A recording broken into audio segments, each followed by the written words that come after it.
Now, if you wait, all that's going to happen is you get older. Because time is always going to pass, and you're always going to move away. You're going to wait for something to happen. It's going to set you behind on the time you do have. You're going to wind up at the back of the race, and you're going to wind up in last place. And that's not where you want to be. That's not even where you need to be. You need to be standing side by side with your future self. When you find yourself disappointed in life, when you find yourself coming up short in life, you can either complain about it or you can choose to learn from it. We become what we think about.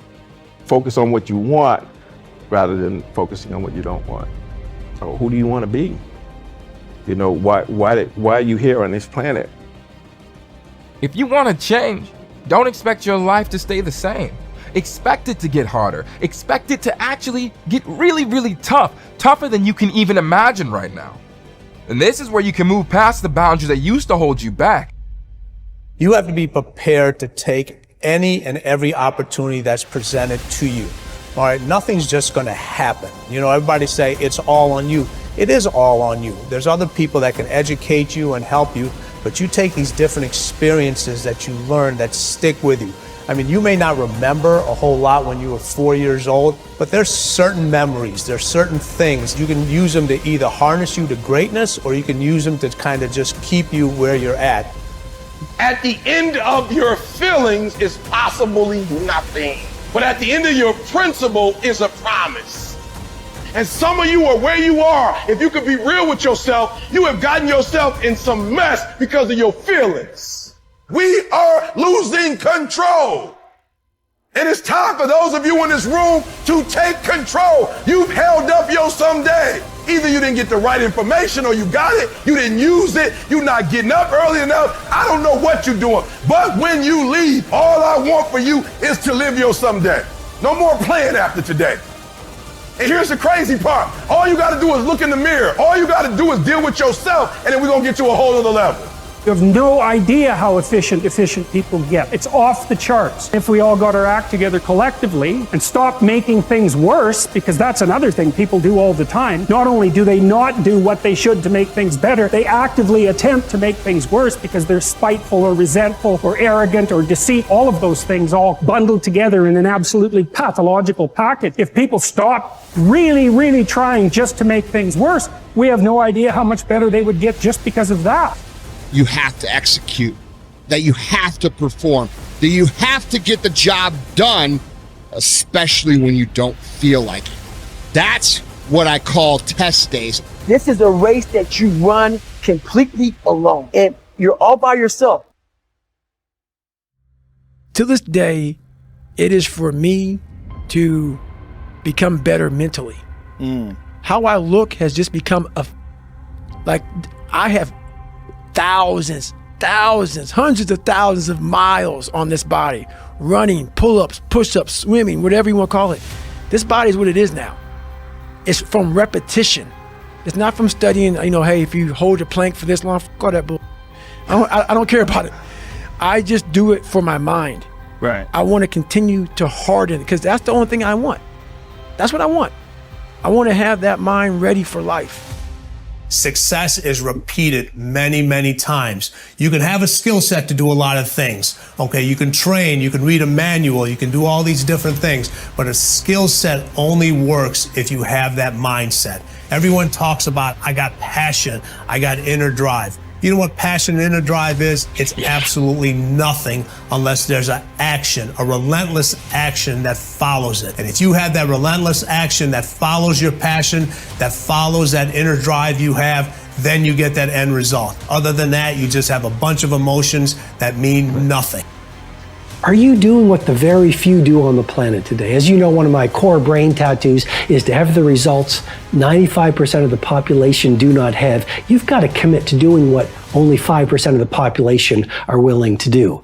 And what the titans do, what the virtuosos do, what the exceptionalists do, they build their days around the pursuit of difficult things.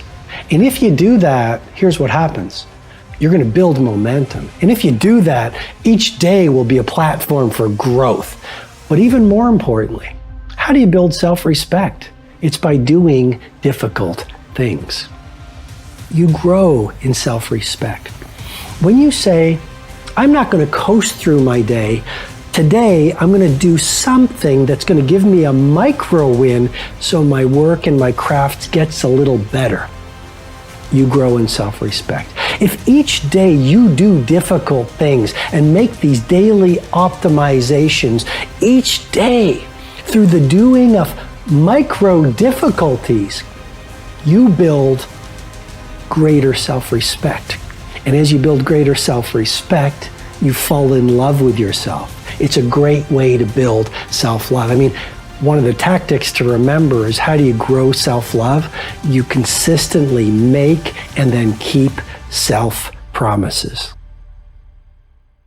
Hardships are a part of life, and while nobody enjoys pain, they can be valuable because they present an opportunity for personal growth. I like to say that you discover how deep your self-discipline goes when you struggle and not when everything goes well. You aren't self-disciplined because you worked hard when you were fired up to work. You're self-disciplined when you continue to work hard when the last thing you want to do is work. You aren't self-disciplined because you can't afford candy, so you don't eat it. You exhibit self-control when you deny the treats that are offered freely to you. For example, when you're at a party with a buffet selection of high-calorie snacks. You aren't self-disciplined when you wake up early in the morning to work on your new business. You're self-disciplined when you still wake up early in the morning when it seems that your business is going nowhere. Misfortunes aren't fun to deal with, but bearing them nobly strengthens your ability to handle even worse circumstances in the future. In a sense, trials and tribulations are like training. You may not enjoy it, but you know that eventually it will pay off and more than recoup for any suffering you're going through at the moment. We often limit ourselves because we don't think we can achieve something. Today, it may be hard for you to imagine that you can live without dessert or that you can live below your means. It doesn't mean it's impossible, though. It's only your subjective opinion, not a fact of life.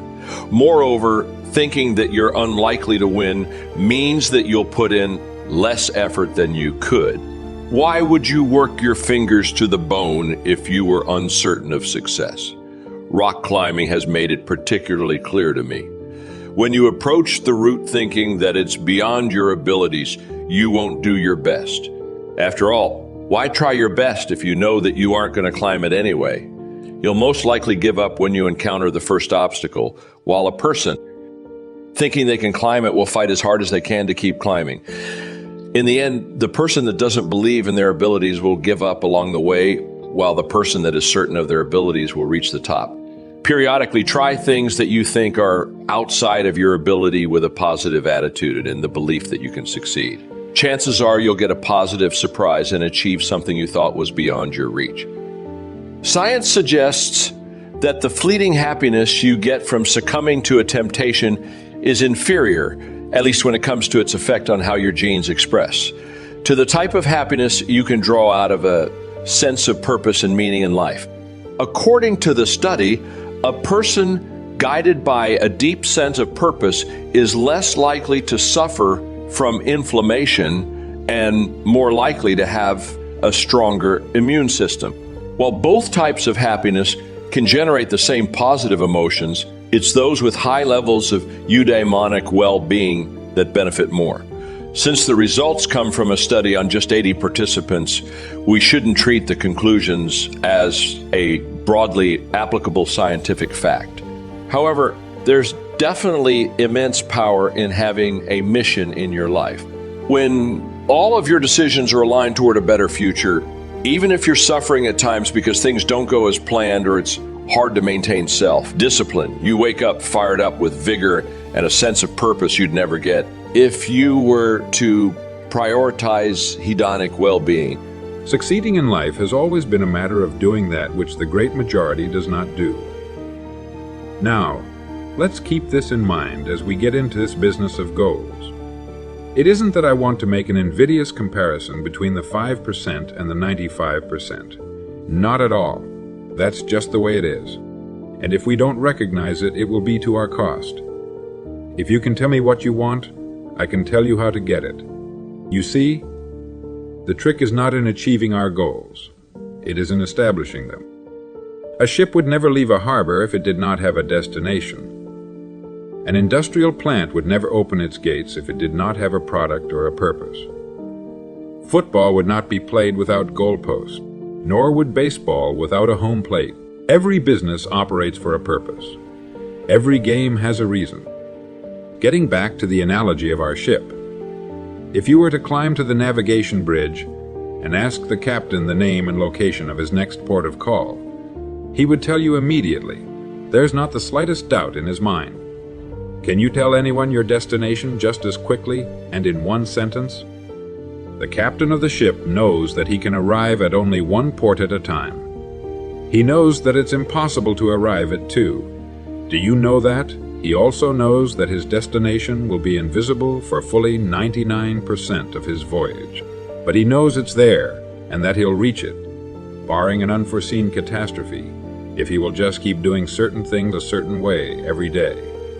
One fine morning, his destination will appear on the horizon. He'll sail into port, his voyage successfully completed.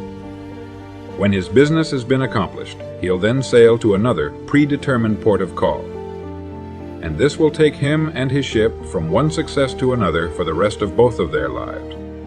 By understanding that he can reach only one port at a time, the owner of ship can, in the short space of a very few years, reach hundreds of ports successfully. There'll be problems, lots of them, but they'll be solved, and the ship will steam its solitary course over the deep oceans of the world, devoting its life to accomplishing its mission and contributing its share to the welfare and economy of the world. Men and women who follow this sensible, obvious, and meaningful way of life will do the same. But the paradox is that most are like ships without rudders. They're subject to the whims of wind and tide, and while they hope they'll one day arrive in a rich and bustling port, you and I know that for every narrow harbor entrance, there's 1,000 miles of treacherous and rocky coastline. The chances of their just drifting into port are 1,000 to 1 against them. These are the unfortunate people who, not knowing the rules, believe that circumstance controls our lives. They believe in luck and superstition, fate, the breaks. They believe that success comes as a result of who you know, not what you know. And while they cling to their false alibis, life passes them by, for the rules of life are just, and they are checkmated, without haste, but without remorse. Now what about you? Remembering that the definition of success is the progressive realization of a worthy ideal.